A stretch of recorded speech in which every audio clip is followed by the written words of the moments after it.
Hello बच्चों, मैं हूँ तुम्हारी टीचर और आज मैं तुम्हें बताने जा रही हूँ वर्ब के बारे में। तो चलिए शुरू करते हैं। वर्ब क्या है? तो बच्चों, सबको पता है वर्ब होता क्या है। वर्ब जो है एक्शन वर्ड है, यानी कि वो बताता है कि कोई भी आदमी या कोई भी सामान क्या काम कर रहा है, या फिर कोई भी आदमी या कोई सामान वो किस स्टेट में है।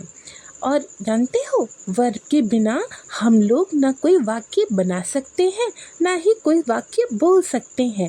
तो सब्जेक्ट के बाद वर्ब ही होता है, जो कि बहुत ज़रूरी होता है। देखो, वर्ब का डेफिनेशन किताब में लिखा है। Verb is a word that tell us what a person और थिंग डज।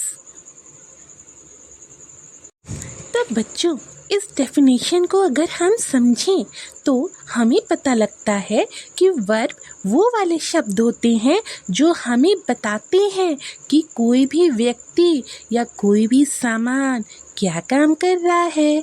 तो चलो इसके एग्जाम्पल्स से समझते हैं। तो हमारा पहला एग्जाम्पल है, Raju is watering the plants in the garden.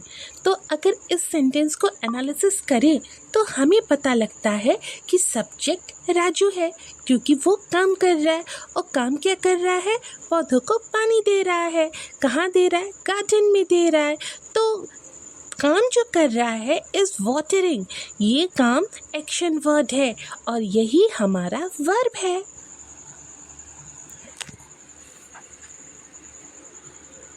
अब तुम लोग कहोगे कि मैम, ये पर्सन ने तो एक्शन किया, वो समझ में आया, लेकिन थिंक कैसे एक्शन करेगा? तो चलो उसके भी एग्जाम्पल्स देखते हैं। मेरा दूसरा वाक्य है, the train is running on the track. तो बच्चों, ट्रेन तो ह्यूमन बीइंग नहीं है ना, आदमी नहीं है, जानवर नहीं है, वो तो इंसान नहीं है। द ट्रेन यहाँ सब्जेक्ट है और वो क्या कर रहा है? वो ट्रेन जो है ट्रैक पर दौड़ रहा है। और ट्रेन क्या बेटा? मशीन है। तो ट्रेन यहाँ पे थिंग हुआ। और is running on the track, तो यहाँ इज रनिंग वर्ब है। चलो, तुम लोग को लगता है इस डेफिनेशन का फर्स्ट पार्ट समझ में आया। अब हम चलते हैं डेफिनेशन के सेकंड हाफ पे। अब हमने देखा कि वर्ब का सेकंड हाफ कहता है कि verb is a word that tell us what a person और थिंग इज। तो चलो इसे भी समझते हैं।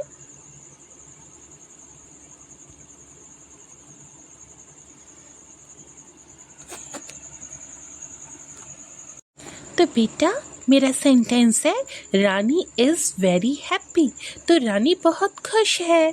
तो यहाँ पे कोई एक्शन वर्ड नहीं है, लेकिन जो ये वर्ड है ना इज़, ये हमें बताता है कि रानी का मूड कैसा है, रानी किस तरह की मेंटल सिचुएशन में है। तो ये बहुत खुश है। तो यहाँ पे जो इज़ है वो वर्ब होगा। इसको हम लिंकिंग वर्ब भी कहेंगे। तो ये थोड़ा थोड़ा समझ में आ रहा है ना? अब चलो हम जो रिमेनिंग पोर्शन है वर्ब का, जो डेफिनेशन है, उसको स्टडी करते हैं और उसके एग्जाम्पल समझते हैं। तो verb is a word that tell us what a person और थिंग पॉजेस। तो मतलब ये हुआ ना कि वर्ब जो है बताता है कि कोई आदमी या कोई जो चीज़ है उसके पास क्या है। कोई भी से मान लो कि मैंने कहा कि रानी हैज़ अ बॉक्स, तो रानी के पास बॉक्स है। तो यहाँ पे क्या है? एक्शन वर्ड तो कुछ नहीं है और ना ही कोई मेंटल स्टेट बता रहा है, लेकिन यहाँ भी तो होगा ना कोई वर्ब। तो देखते हैं इस सेंटेंस में क्या वर्ब होगा। यहाँ जो वर्ब है वो हैज़ है, क्योंकि हैज़ पोजेशन शो कर रहा है। यानी बॉक्स की मालिक कौन है? रानी। बॉक्स को पोजेस कौन कर रहा है? रानी। तो यहाँ पे हैज़ जो है हमारा पोजेशन शो कर रहा है और ये वर्ब है।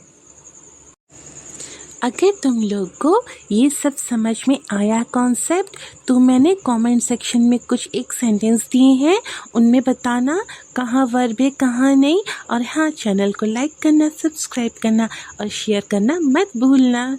Bye bye.